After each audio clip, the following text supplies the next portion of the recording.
Encuentro, enfoques y contrastes de ideas para la construcción de una ciudadanía informada, inclusiva, con justicia social y participación democrática.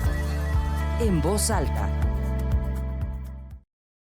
Muy buenas noches, tengan todas y todos ustedes bienvenidos nuevamente a una emisión más de su programa En Voz Alta, con un tema hoy que pareciera ser que es atemporal, un programa temporal, es aquel que no, pues cuando uno lo vea, parece que acaba de suceder. Pero lo que sí acaba de suceder es, y lo que vamos a analizar el día de hoy, es una serie de reformas legislativas que se dieron en el periodo ordinario de sesiones del Congreso de la Unión. Y esto pues siempre genera, con esta frase que se creó hace algunos años, sospechosismo, ¿no? Porque parecería ser que aquellas leyes que no se aprueban en los periodos ordinarios de sesiones del Congreso de la Unión y se aprueban en los periodos extraordinarios, pues están afectos a algo que es el tiempo. Los periodos extraordinarios son más cortos, son más pequeños, se convocan para algunos asuntos en particular. El tema es que en esta ocasión fueron más de 16 normas, Arturo, creo que fueron más de 16 normas las que se modificaron y que desde luego generó señalamientos en la oposición, diciendo, bueno, pues convocaron un periodo ordinario de sesiones para hacer una serie de reformas que impactaron al país y que las hicieron al vapor. Entonces, me parece que sí requiere un análisis de parte de esta mesa, por lo menos de aquellas, de las principales. Algunas fueron las principales, otras fueron opacadas por las leyes que fueron, o aparentemente se llevaron los reflectores, pero que también impactan en la vida cotidiana de los mexicanos y desde luego que también aquí en el Estado. Y a eso vamos a dedicar este programa, entonces agradezco mucho la presencia de nuestros panelistas. Arturo, buenos días. Buenos días. Perdón, buenas noches. Buenas noches. Y Arturo Maximiliano, buenas noches. Charlie, ¿cómo estás? Buenas noches. Entonces, abro con pues yo creo que fue la iniciativa de ley, desde que fue iniciativa, y luego entiendo que tuvo un pequeño, espérame que la voy a analizar, porque iba a salir en el periodo ordinario de sesiones, y luego no salió, y luego la mandaron al periodo extraordinario, que es la Ley Federal de Telecomunicaciones. Y que pues se hablaba de que iba a haber una gran censura en el tema de los medios de comunicación, de que ahora parecía que íbamos a vivir en un estado pues prácticamente cuasi fascista, ¿no? Así más o menos lo interpreté de las críticas que hacía la oposición a esta ley, pero pues quien sí sabe de medios de comunicación y que seguramente ya revisó esta iniciativa ya aprobada, pues es nuestro amigo Arturo Marcial. ¿Qué le viste? ¿Qué le encontraste?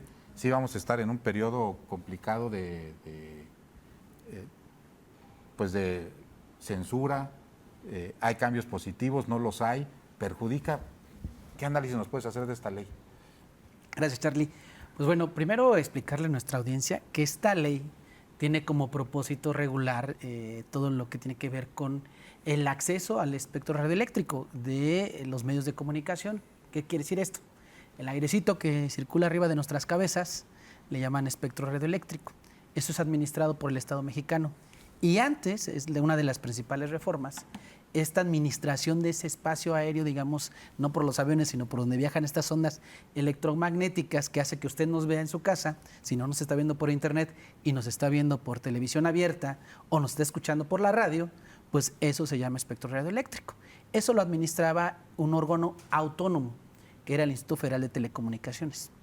Ese órgano pues estaba integrado por ciudadanos ajenos, en teoría, a partidos políticos y que de alguna otra forma pues otorgaban a ciertas, concesiones a particulares, a entes públicos para que explotaran ese espectro y hubiera televisión y radio, ¿no? Entonces, la principal reforma tiene que ver con que ahora desaparece este órgano autónomo y se crea la Comisión Reguladora de Telecomunicaciones, que ya esto, y tú lo explicarás mejor que yo, Charlie, es un órgano desconcentrado del Estado, ya no es un organismo autónomo, es un órgano desconcentrado del Estado y que su integración, su pleno, van a ser 5 comisionados o comisionadas que serán nombrados por la presidenta y ratificados por el Senado, y que la presidenta podrá designar al presidente o presidenta de ese organismo.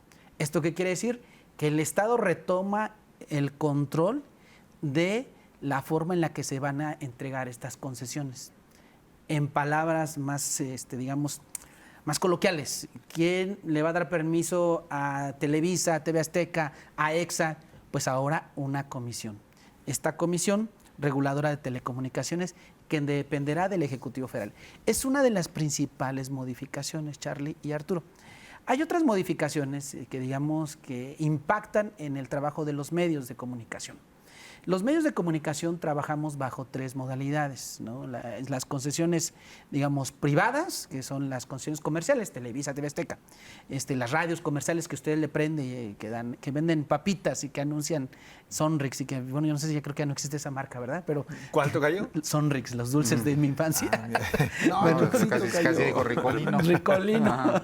Entonces, pues estas empresas cuyo fin es el lucro a través de anuncios, pues bueno, tienen una concesión privada, ¿no? Una concesión, digamos, que tiene que ver con fines de lucro comerciales, ¿no? Luego están las concesiones de uso público. Estas concesiones les son otorgadas a las universidades públicas, como es el caso de esta universidad, la Universidad Autónoma de Querétaro, los gobiernos de los estados y los gobiernos municipales pueden acceder a una concesión. Y luego están las concesiones sociales, que es ahí el gran cambio con esta reforma. Las concesiones sociales estaban destinadas y siguen estando para ONGs o para, digamos, asociaciones que también se aglutinan en torno a los pueblos originarios. Ahora se hace un reconocimiento a los pueblos afromexicanos. ¿Esto qué quiere decir? Que ellos, a través de una figura legal, que es la asociación civil, podrán acceder a una concesión.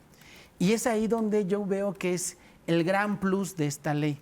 A los medios públicos, como los medios de la universidad, los medios de los estados, nos queda de ver esta ley, desde luego, porque a diferencia de los comerciales, donde pueden vender espacio, donde pueden tener recursos para equipamiento y demás, y para salarios, pues nosotros seguimos sobreviviendo con el presupuesto público, que está bien, lo tenemos garantizado, ¿no? La gran crítica de los medios comerciales, ustedes no se preocupan por la nómina, ya tienen garantizado cada año el sueldo de sus camarógrafos, de sus reporteros, y nosotros como medio privado, pues sí tenemos que vender para sacar la nómina, ¿no?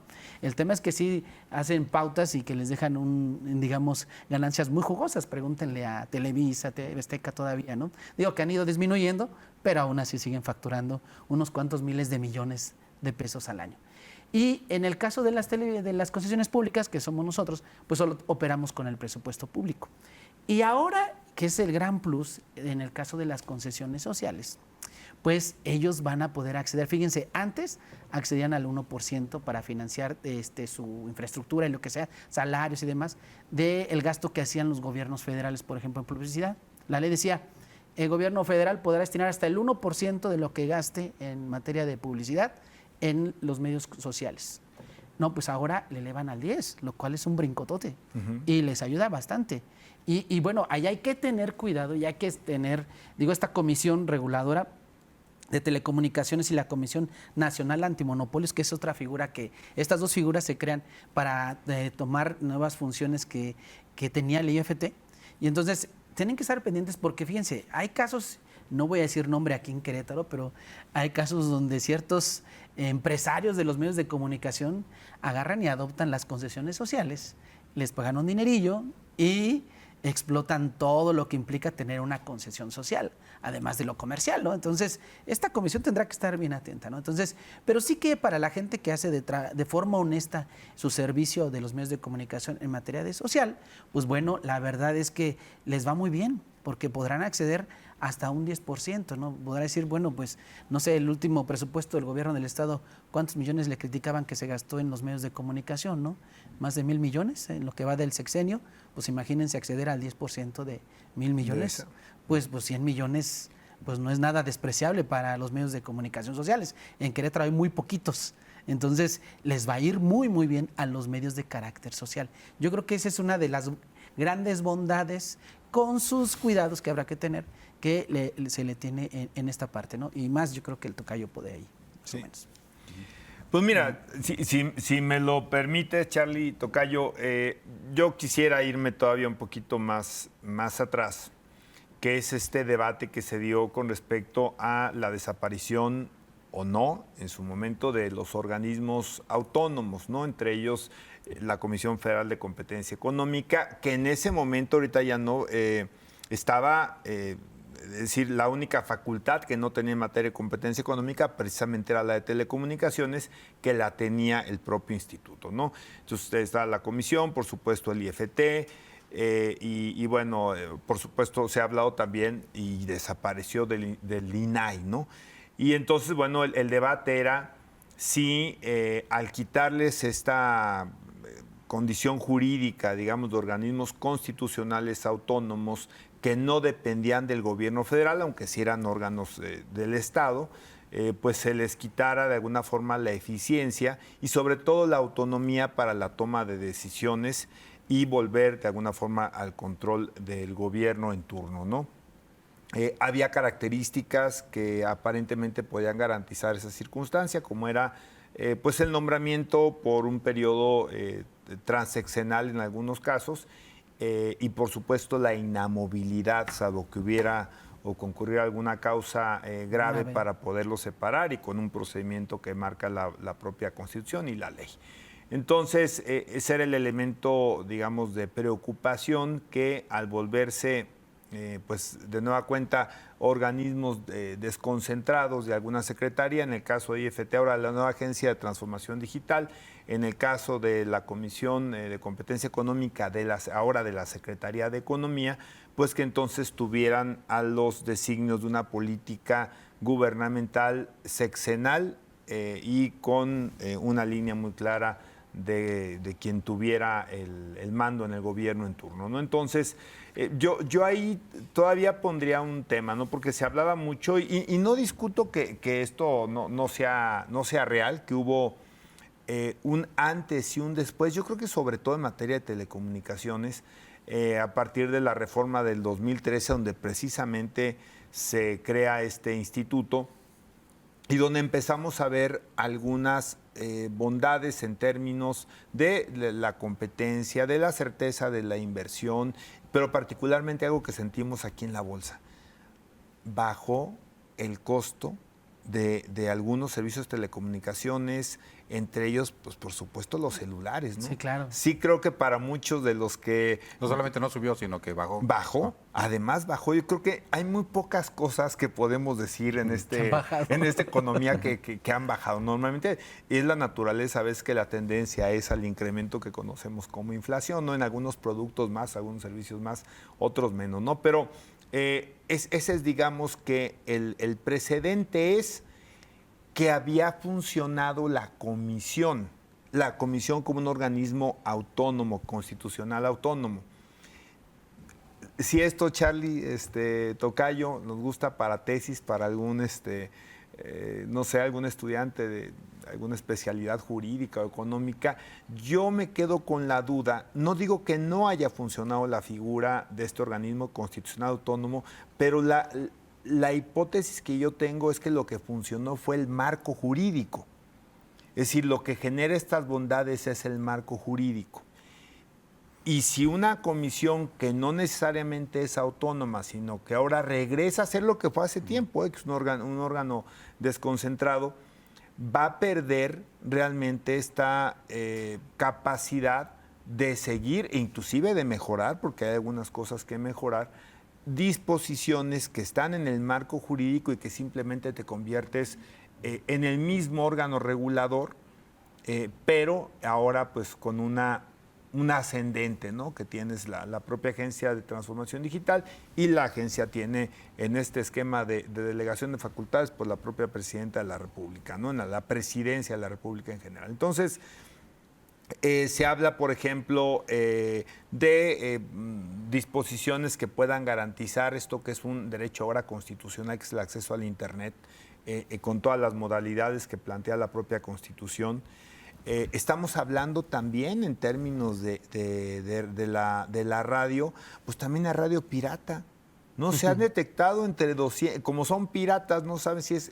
Se habla por lo menos de 200 estaciones piratas en México, hasta 500 que se ha especulado que pudiera haber.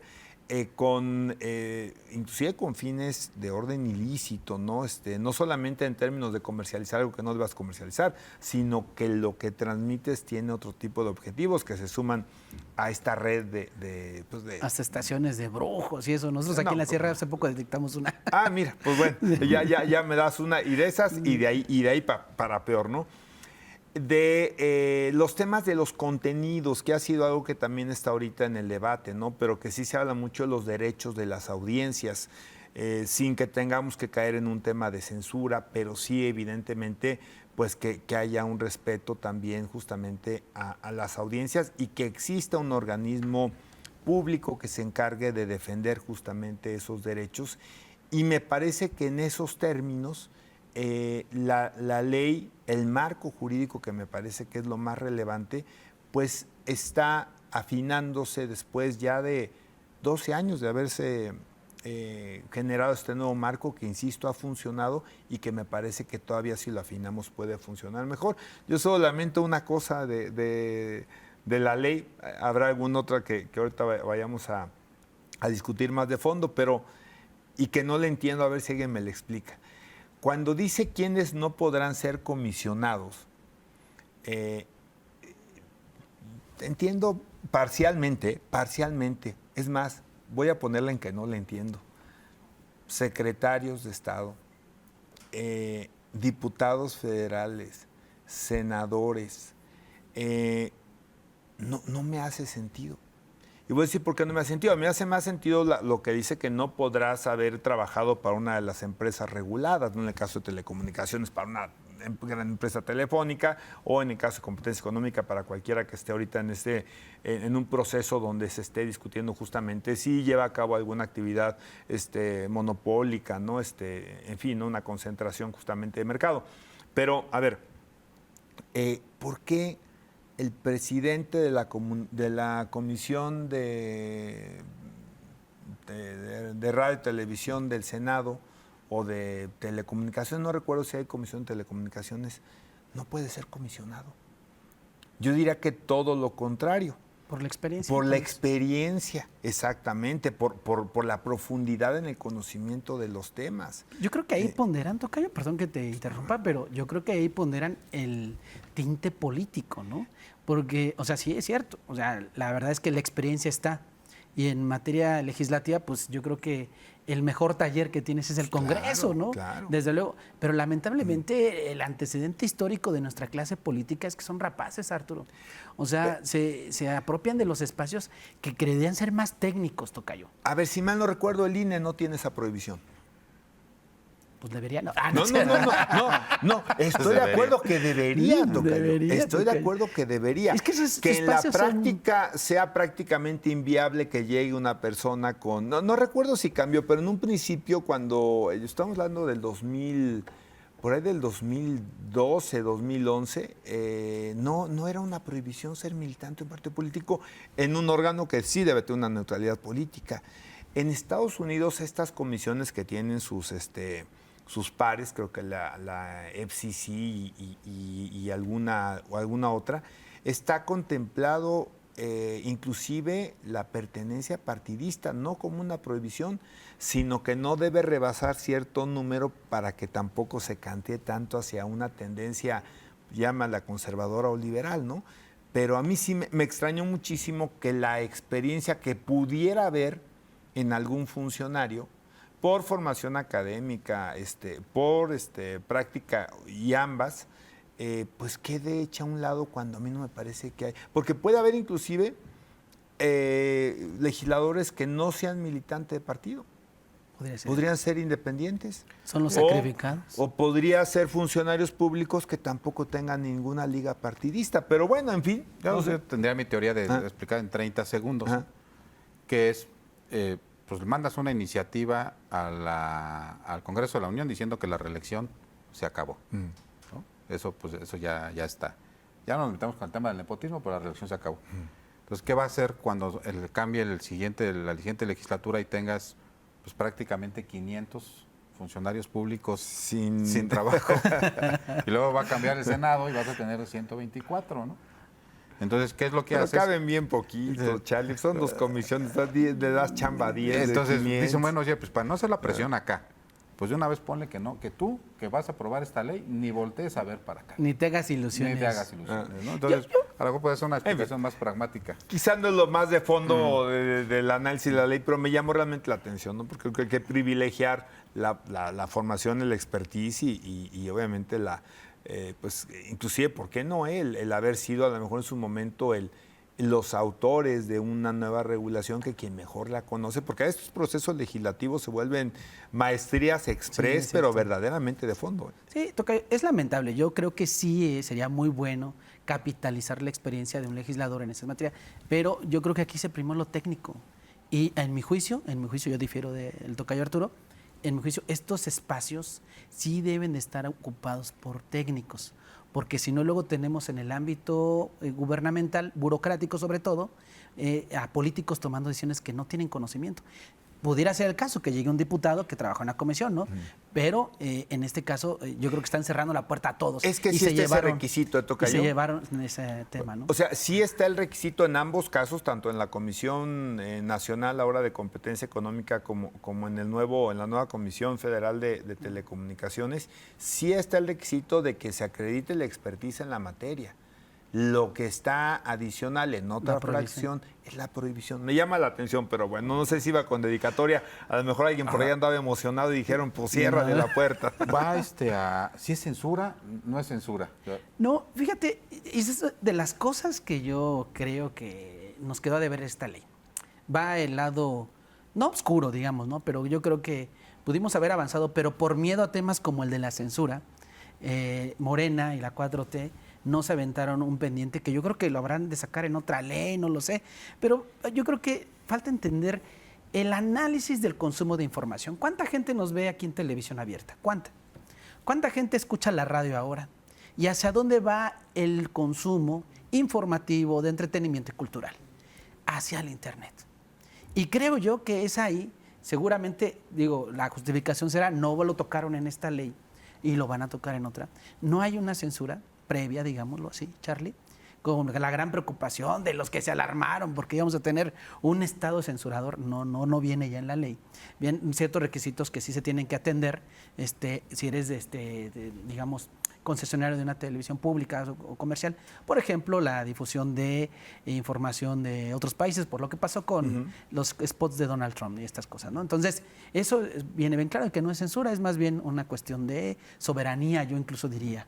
Pero la otra parte que yo creo que hizo falta y que seguramente en un futuro tocarán los legisladores, que yo creo que los legisladores locales le tendrían que entrar, es el tema de Internet, Charlie. O sea, es una gran deuda. O sea, le estamos dejando la regulación a las mismas empresas que ni de México son, a las transnacionales. Es decir, las reglas de convivencia son las que definen cómo te tienes que comportar en tu red social.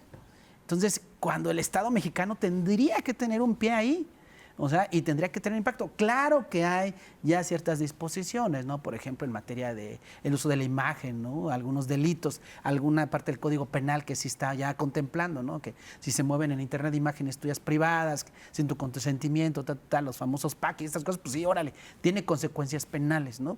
Pero creo yo que hace falta entrarle un poquito más allá, no para censurar. Y yo sé que me van a decir, oiga, usted es profesor de ciencias políticas y está proponiendo una barbaridad. No estoy proponiendo una barbaridad. Lo que estoy diciendo es de que si el Estado mexicano tendría que tener un pie en la regulación de Internet. Y en esta reforma, con esta nueva ley de telecomunicaciones, porque también el espectro de Internet entra en la forma de consumir información, de comunicarnos. Y yo creo que ahí sí, yo creo que hay cosas que atender, los derechos de las audiencias, sobre todo los derechos de los más niños, de los más chiquitos, los niños, ¿no? Los derechos de las infancias, que bueno, de repente acceden a información en la red, que híjole. Entonces, yo creo que, respondiendo a tu pregunta, no hay censura. En mi opinión, no es que tendría que haber censura, pero sí tendría que haber regulación para ciertas cosas y sobre todo para consecuencias legales, para quien de manera irresponsable use la información en Internet, ¿no? Entonces, creo ahí que hay una deuda todavía por parte del Estado mexicano. En Querétaro, sobre todo en el Código Penal, creo que no hay ahí algún tema cuando alguien... ¿Ya lo hay, tocayo? Corrígeme. Es parte de la discusión que hemos tenido y en lo personal, desde las últimas semana y media, y pasa por la facultad exclusiva que tiene el Congreso de la Unión para legislar en materia de telecomunicaciones, artículo 73, fracción 17 de la Constitución Política de los Estados Unidos Mexicanos. Los congresos locales no tenemos ninguna facultad para legislar en materia de Internet. ¿No? Ok. Esto está clarísimo. Distinguir, tocayo, una cosa es cuando tú en un código penal como lo aprobamos, y desgraciadamente también se aprobó, yo voté en contra, una regulación que sí toca a prohibiciones con respecto al acceso a Internet, bien intencionadas, ¿no? Que los menores tuvieran o autorización o en ciertas edades no pudieran de plano acceder a redes sociales. Pero una cosa es regular el Internet y otra cosa es el Internet como la herramienta de la comisión de un delito. Ahí no estás regulando el Internet, estás generando un tipo penal donde la persona se acercó a un menor con fines sexuales o demostrar o solicitar que se le compartiera pornografía, pero el instrumento es es como si tú, está regulado, evidentemente regulado el delito de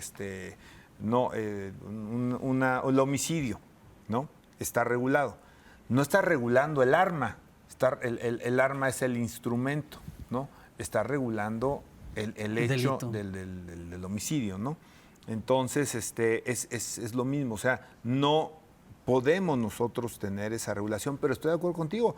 Podría haber sido un planteamiento en la reforma de la ley federal y por eso nosotros, en el caso personal, lo que decía es que lo que sí puede hacer la legislatura local es hacer una iniciativa de ley federal. Sí tenemos esa facultad, de acuerdo con el artículo 71, me parece, fracción tercera, de la Constitución Política de los Estados Unidos Mexicanos, para que nosotros presentáramos alguna reforma en ese alcance y que se discutiera como está discutiendo en otros países y como de hecho se ha podido llevar a la práctica en Francia, inclusive en algunas entidades de Estados Unidos que sí tienen ese tipo de facultades para poder regular en materia de telecomunicaciones. Entonces, no está en este momento la posibilidad. Hay otro debate nacional, evidentemente, que es la confrontación entre justamente el derecho o los derechos de los niños, niñas y adolescentes y el derecho al Internet, que está consagrado en la Constitución, igual que el derecho a la libertad de expresión, ¿no? Entonces, pues claro que ahí hay una disputa que viene de muchísimos años. A mí me tocó en mis épocas mozas, ¿no? Cuando estaba yo haciendo la función de director general de la Cámara Nacional de la Industria Cinematográfica, que no es un cargo público, es un cargo privado, cuando discutíamos sobre la piratería, sobre los derechos de autor, también esta confrontación con la libertad de expresión y con el acceso a Internet. Y había unos temas a la fecha, ¿no?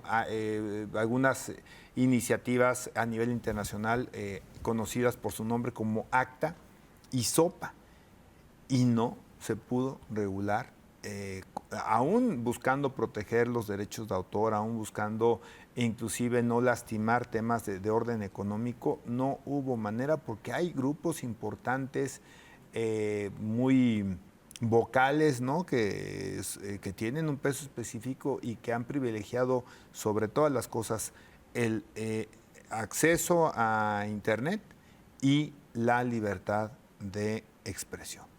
Yo nada más cerraría este primer bloque con una reflexión. Yo hago una separación cuando veo el artículo 73, fracción 17, dice que es materia federal. O sea, materia para legislar en materia del Congreso de la Unión. Y tiene dos que parecerían similares, que es el Internet y las tecnologías, las tecnologías de la información. Yo creo que las redes sociales, más que clasificar en Internet, clasifican en las tecnologías de la información. Sí, es una tecnología. Es una tecnología de la información. El Internet, en términos generales, es el tubo con el cual me suministran el agua. ¿Sí? Pero las tecnologías de información, pues son el agua, ¿no? Entonces, hablando ahorita de temas de agua que están muy de moda. Pero que sin el tubo no hay tics. Sin el tubo no hay tics, ¿no? Y estoy hablando de agua limpia. Sí, sí. Digo, para no estar hablando de otro tipo de agua. Gol. Bueno, lo quería decir, pero lo dije, ¿no? Se tenía que decir. Se tenía que decir y lo dijo. Entonces, Quien entendió, entendió. si es así, entonces tendríamos que entrar que efectivamente el Congreso de la Unión tiene la facultad para poder regular las tecnologías de la información, pero eso lo comentamos regresando del corte. Regresamos. Pues continuando aquí con el acalorado tema que nos llevó antes del corte de la Ley Federal de Telecomunicaciones, comentábamos y decíamos, bueno, que era materia federal, y yo aportaba el tema de que lo que es materia federal, desde luego lo es el Internet y las tecnologías de la información, y que dentro de las tecnologías de la información, pues desde luego está el tema de las redes sociales. Y creo también que dentro de las tecnologías de la información están otras aplicaciones, que no necesariamente califican como redes sociales, pero que también yo coincido con Arturo en el sentido de que tendría que encontrarse alguna forma de regularlas. Tuvimos aquí en el caso de Querétaro, que se aprobó en días pasados en la legislatura del Estado, la famosa ley Curi, ¿no? Que ahora todo tienen esta tendencia a ponerle o personificar los nombres, ¿no? Y tenía dos componentes. Tenía el componente del Código Penal, que efectivamente utilizaba o quienes cometen o usan las redes sociales para cometer un delito, y que es el vínculo que quedó establecido. Yo creo que efectivamente fue como lo señalaste, porque creo que fuiste tú y fue la diputada del PT, Claudia Gallo, que tenía una trampita legislativa al acumularla con una ley que no era facultad de la legislatura del Estado aprobar, pues entonces se fue en paquete y parecería ser que se aprobó en su conjunto, cuando quedó claro que la segunda parte de la ley, que quedó acreditado que era una competencia federal. Y tan era una competencia federal que a través del Senado el gobernador manda una reforma a la ley federal. Hay una iniciativa. Hay una iniciativa que hasta donde entiendo no fue acumulada con esta. ¿Sí? Aquí en la legislatura del Estado tiene una trampita legislativa en donde varios diputados mandan una iniciativa en algún sentido y luego las acumulan en comisiones y dicen, bueno, en esta comisión van las iniciativas que presentamos los tres, pero el 99.9% de la iniciativa es la tuya, y de la de Arturo pusiste una coma y de la mía pusiste un punto. Casi se la han sacado, ¿eh? Y dicen, ya está ahí la iniciativa, ya está aprobada, pero ya fue la acumulación.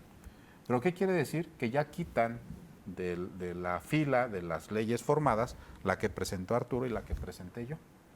Y entonces, como ya las acumularon, pues ya se resolvieron y ya se dictaminaron, aun cuando no hayan puesto una sola letra de las iniciativas que se pusieron. Bueno, pues ahora se le aplicaron Acción Nacional a nivel federal, porque la iniciativa en la Ley Federal de Telecomunicaciones que planteaba el gobernador Mauricio Curi decía una cosa bien curiosa, que era el Estado el que tenía que autorizar si en México entraba una red social o no. Eso le decía la iniciativa de ley. Pues estaba bien. Hablando de que... Pues sí, o sea, a ver, en China, y me voy a meter en un debate, pero en China, que son comunistas y comunistas probados, socialistas, digámoslo más allá, están haciendo muy bien muchas cosas y ellos son los que aprueban qué redes sociales entran o no. En Estados Unidos están regulando y sigue, como es el de Trump, muy dado él a ampliar plazos, se sigue discutiendo el tema de la propiedad de TikTok, ¿no? Donde los norteamericanos están diciendo no va a poder seguir operando en Estados Unidos si no es mayoritariamente propietario una empresa norteamericana. Yo estoy de acuerdo con ello, pero sin embargo la fracción de Acción Nacional en el Congreso de la Unión, cuando se tocó el tema de meterle poquito la mano al tema de las redes sociales, dijeron censura. Cuando uno de sus gobernadores lo que decía es algo que tiene bastante lógica. Responsabilidad. Te voy a decir cuál es la lógica. ¿Cuál es la sanción máxima que puedes tener con una red social o con una tecnología de la información si está dañando a los ciudadanos? Que te borren, que te eliminen tu perfil y ya. No. ¿Y el daño que hiciste? No, pero el Estado. O sea, ¿qué podría hacer el Estado? Pues quitarla. Bueno, pues si tiene la facultad de quitarla, debe tener la facultad de aprobarla. Porque ¿para qué quitas cosas que de repente no cumplen? Pues mejor pídeles que cumplen y las apruebas desde el principio, para que puedan ser distribuidas entre el Estado mexicano, ¿no? Entonces a mí esa parte de la ley no me parecía tan mala. ¿Sí? No me parece tan mala que una red social cuando tenga que entrar a México, pues tenga un proceso de acreditación, y no solamente las redes sociales. sino las aplicaciones que son tecnologías de la información. Y con la gradualidad también, yo creo, ¿no? O sea, decir, la sanción económica y finalmente la posibilidad de apagar, ¿no? Eso es interesante. El tema, y yo me tengo que regresar más rápidamente para no cambiar tanto, pero está vinculado, es que algo que hacíamos también ver a los compañeros diputados en la reserva antes de votar esto, que me parece a título muy personal y jurídico, tampoco es un tema ideológico, es un tema jurídico, que además de todo, además de no ser facultad del Congreso local, regular las redes sociales y regular el Internet como esa tubería de alguna forma, tampoco es, ¿qué podemos decir?, correcto de nuestra parte hacerle pensar a los ciudadanos, sobre todo a los padres de familia, que hay prohibiciones que pueden ser realmente aplicables a partir de una legislación local que ni siquiera establece sanciones. No establece una sola sanción en la ley de derechos de niñas, niños y adolescentes. Una sola sanción. Ni económica ni de otra índole. Sí. ¿Y por qué crees, o sea, por qué creen que una ley que evidentemente no era facultad de la legislatura, la aprueban la legislatura y no establece sanciones? ¿Por qué? Pues, porque no puede hacerlo. Pero sí tiene la otra parte, que sí él tiene la prohibición. ¿Pero por qué no le pusieron una sanción? Yo tengo una teoría. Porque al momento de ponerle una sanción, en ese momento, pues la empresa se iba a amparar. Y iba a evidenciar... bueno. Que no era facultad del Estado. Que no era facultad del Estado. Pero se puede amparar en dos momentos, ¿eh? Se puede amparar al momento que se publica y se puede amparar en la primera ejecución de la que está de ejecutar lo que la ley establece. No sé por qué me huele que al no ponerle sanción, le dejaron una salida a la empresa para ni siquiera pronunciarse, Arturo. Es ¿Sí? probable. Porque si le hubieran puesto una sanción de inmediato en la publicación, hubiera letra muerta. Hubiera caído un amparo y le hubieran echado para atrás la iniciativa. Conclusión, solo fue mediático. Fue mediático, ¿no? Fue, como decían ahí en el Congreso, una simulación de una buena idea, ¿no? Pero rescatable la parte del Código Penal. Por eso, en lo personal he insistido que creo que dejamos ir. Es decir, al mezclar, hicimos que algo que viene bien intencionado, que sí tiene dientes desde la parte de las nuevas disposiciones del Código Penal, pues la mezclemos con algo que hace, debilita los argumentos, que debilita el propósito y que nos hace ver pues, justamente como que estamos simulando algo que en realidad no podemos hacer. Pero fíjate, viene un tema bien interesante y perdón que lo mezcle, seguramente vamos a tener un programa en particular sobre ello, ¿no? Hay un desafortunado accidente en días pasados ahí en el Bernardo Quintana con los arcos. Y luego al otro día en el Fray Junípero. Y luego en el Fray Junípero, cosas que revelan algo que ya sabemos que pasa, ¿no? Gente que aparentemente está en estado de ebriedad decide conducir. Bueno, primero decide tomar y luego decide conducir. Y luego de forma, pues digamos que sería culposa, sucede un accidente. Culposa.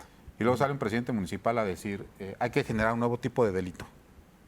Cuando me parece que hay otras salidas, ¿no? Sí. Se puede considerar como un agravante. El agravante. Ir en estado ya de está ebriedad. contemplado, ¿no? En el Código Penal. Se puede contemplar esta figura que a mí me interesa mucho de algunos teóricos del derecho penal que le llaman el dolo temporal. Que es el pequeño dolo que dicen algunos estudios que cometes cuando decides estar tomando y cuando decides manejar.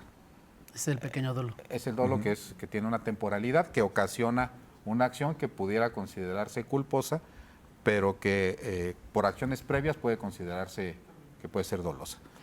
¿Qué tanto estamos distrayendo el Código Penal? Y eso lo pongo en el imaginario para un programa posterior, en unas cosas que ya no son, que están distrayendo a las fiscalías cuando podrían estarse enfocando en temas como el Internet o en temas de las tecnologías de la información, que es el nuevo espacio en donde se están cometiendo delitos. Claro.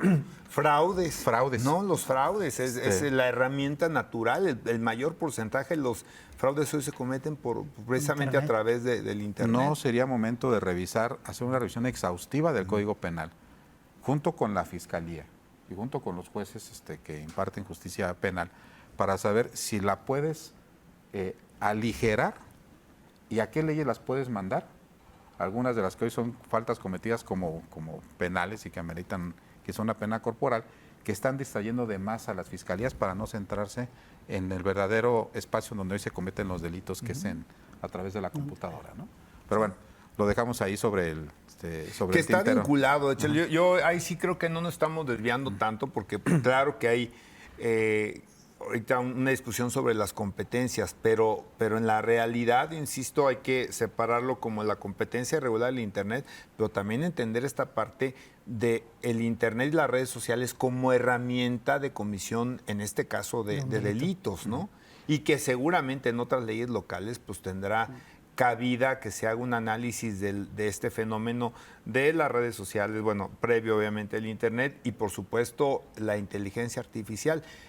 A mí me ha tocado discutirlo con varios expertos, abogados que están dedicados hoy al estudio de la inteligencia artificial y bueno, dicen, a ver, tratar de regular la inteligencia artificial como tal, pues probablemente sería un error por la evolución que tiene, pero sí precisamente como una herramienta de la comisión de un delito. la comisión de delito y otras, ¿no? Otras circunstancias que puedan afectar para bien, para mal, dinámicas sociales, económicas, incluso políticas.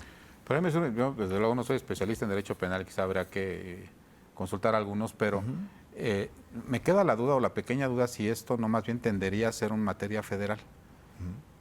Porque al ser materia estatal parecería ser que si alguien está con su computadora en San Luis Potosí, desde allá comete un delito y defrauda a alguien de Querétaro, ¿competencia de quién es? Esa es la problemática, ¿no?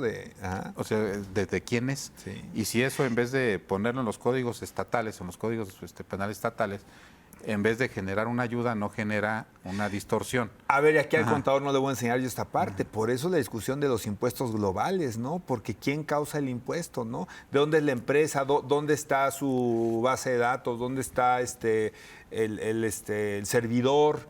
¿No? ¿Dónde está la gente que está operando las compras, las ventas? No, o sea, es todo un fenómeno global, es un fenómeno que evidentemente es muy difícil pensar que lo podemos controlar desde un ámbito estatal.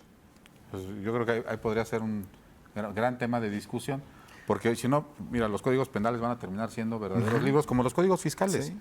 O sea, la realidad es que yo cuando empecé a estudiar los temas fiscales, pues el código fiscal estaba más o menos razonable, pero con el paso del tiempo se va convirtiendo en un tabique.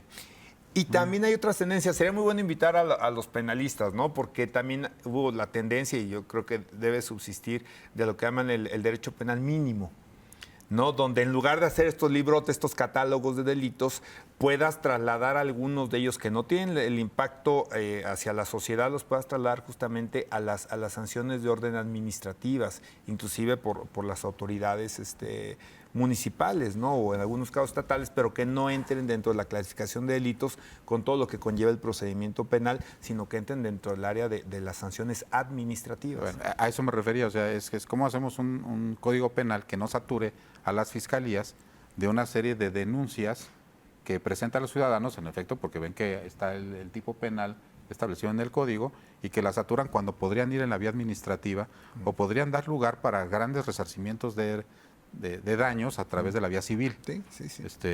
por ejemplo, ¿no? O como eventos como los que sucedieron este fin de semana dan lugar a que reaccione el municipio en algo que, por ejemplo, Arturo, el municipio de Querétaro ya tenía.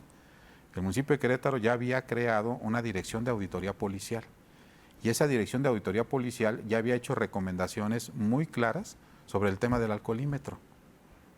Y el alcoholímetro no funciona, y esa fue la resolución de esa revisión, de esa auditoría, desde el punto de vista de desempeño, como está funcionando ahorita. Para que funcione el alcoholímetro tiene que estar afuera de los lugares en donde se consume alcohol.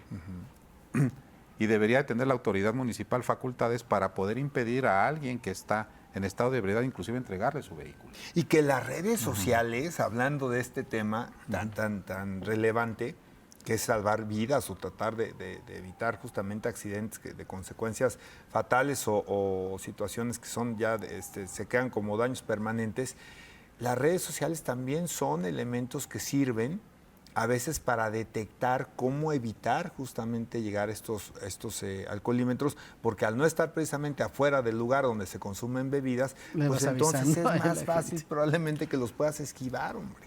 Sí, pero, y volvemos al otro punto que también es, por ejemplo, el tema de los horarios de los lugares donde se expiden bebidas alcohólicas, ¿no?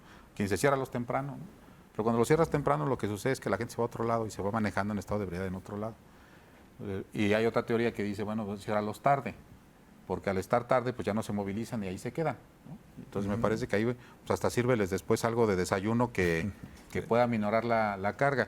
Pero cualquiera de estas teorías ha fracasado porque, por ejemplo, este accidente fue en la madrugada, fue casi en la mañana. En la 6:30, mañana, ¿no? 7. cuando tú piensas que ¿Qué? ya no corres ese riesgo, ¿no? El debate en Querétaro de tantos y tantos años, este tema de los horarios, digo, espero no desviarnos mucho y a lo mejor probablemente sí merezca esto un programa, pero se acordarán no sé, en los 80s, 90s, ¿no? Cerraban temprano y la preocupación de los padres de familia, pues que nos íbamos, los que en ese tiempo éramos jóvenes e irresponsables, nos íbamos a San Miguel de Allende porque ahí nos cerraban, o cerraban muy tarde, ¿no? Y ese era el tema, y hubo gente que lamentablemente pues en esa trayectoria pues no fallecieron, ¿no? Pero seguimos reaccionando, Arturo. Yo recuerdo que en nuestra generación de universitarios hubo un accidente que conmocionó a la sociedad queretana, ¿no? Bernardo Quintana. Lo recordarás en una graduación de la Facultad de Estudiantes de Derecho. Sí. Y luego parecería ser que suceden este tipo de eventos y todo el mundo dice, bueno, ¿qué es lo que hay que hacer? Pero yo sigo observando un gran problema en el tema de que se va todo al Código Penal y la parte de la evaluación de las políticas públicas simplemente no sucede. ¿Sí? Oye, no estamos pensando, oye, que haya un tipo penal que diga que esta persona que ya cometió este asunto en vez de 30 pase a 40 años. Pues está bien, a favor, ¿no? Yo ni voto, pero a favor. ¿Sí? Y bueno, ¿y cómo evito que suceda? Sí, porque esa es la parte reactiva, ¿no? Y la política pública puede ir acompañado finalmente de una reforma de que sancione, pero sí hay algo de mucho más fondo en términos de gobernar, que es la prevención de lo que no quieres que suceda en tu sociedad, ¿no? Y bueno, a ver, las políticas públicas se atienden de acuerdo a temas de carácter técnico. Esta opinión, me llamó mucho la atención, la opinión técnica, desde luego, de por qué no funciona el alcoholímetro. Efectivamente, pero Charlie, ¿tú sabes cuándo algún estado, algún gobierno va a implementar alguna disposición que obligue a que el alcoholímetro se tome a las afueras de los negocios? No, es ir contra la industria y contra millones de dinero, millones y millones de dinero que hacen los empresarios de los antros. O sea, la verdad. O sea, échate encima a los de los antros como gobierno. Yo quiero ver qué político, a propósito que ya viene la cuarto para las 2 la campaña para gobernador, va a decir yo voy a cuidar a nuestros jóvenes y voy a implementar el alcoholímetro afuera de los antros. Pues ya no vas al antro. Y ya no vas a ir al antro, y eso qué va a provocar. ¿Quién sabe, tocayo? A lo mejor ya no vas a manejar cuando vas al antro. Que ese puede ser un tema bien interesante de discusión. ¿Cómo te mueves? Unos chofercitos, unos Uber. ¿o el Uber, el taxi, o sea, yo Bueno, creo sí, que lo que dice Carlos Rentería es súper importante, ¿no? A ver, lo primero que tienes que hacer es diseñar una política pública. Ni siquiera estoy diciendo que esa es la solución, que siempre te muevas, porque luego tienes otro tipo de retos, ¿no? Y ahí también son relevantes, la seguridad, sobre todo de las mujeres, de las jovencitas, muchas cosas que no han sido necesariamente estas las alternativas más seguras en todos los casos, pero necesitas discutirlo, necesitas ver las alternativas, inclusive acordada con este sector empresarial, que es un grupo sin duda poderoso, ¿no? Sí, pero fíjate nada más cómo está de deformado el asunto. O sea, deformado de forma impresionante, ¿no? Hay un evento al que deberías de voltear a ver en materia preventiva, es al presidente municipal y decirle, mi presidente, ¿dónde están los resultados de sus políticas públicas? Porque esto sigue pasando. Y él debería de ser el llamado, el que se ha llamado a rendir cuentas, porque él tiene el control del tránsito y él tiene el control de la policía preventiva en esta materia. Sin embargo, vemos al otro día en un papel de ofendido, de indignado. Perdón, pero ofendido y indignado ¿con quién? ¿Con él mismo? Anunciando algo que si bien es de su competencia, poner iniciativas de leyes, se la va a recargar a una legislatura para que pueda determinar... En materia municipal, por eso creo que el presidente municipal busca a Secretaría de Gobierno para que Secretaría de Gobierno lo presente al Ejecutivo. ¿Sí?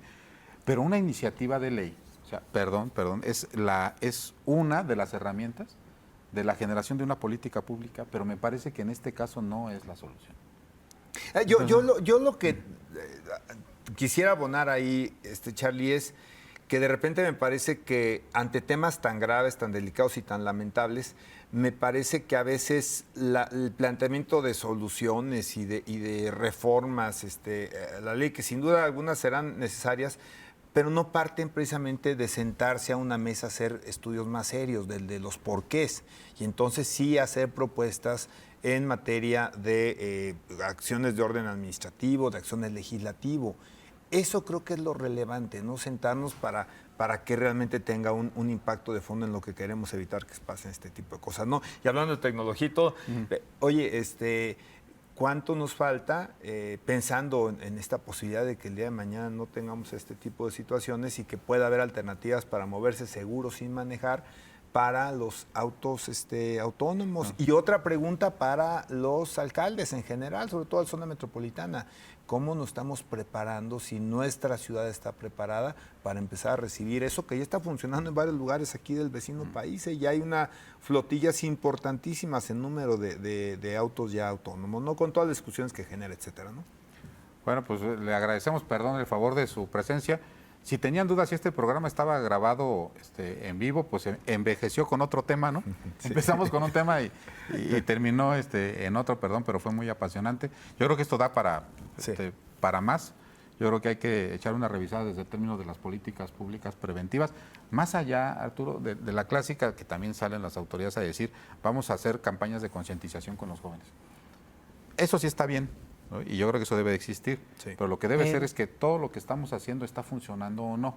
Porque también puede ser que la autoridad nos sorprenda y diga, oye, hubo de un 100% de eventos de tránsito que sucedían en esta naturaleza, hoy estamos en el 10 y nos tapa la boca a todos, ¿no? Eso pudiera ser, y que este fue un evento, pues dentro de esos 10, muy lamentable, pero que es uno más de los que vienen disminuyendo o bien incremento, no lo sabemos. Muchas gracias por el favor de su atención y nos vemos la próxima semana.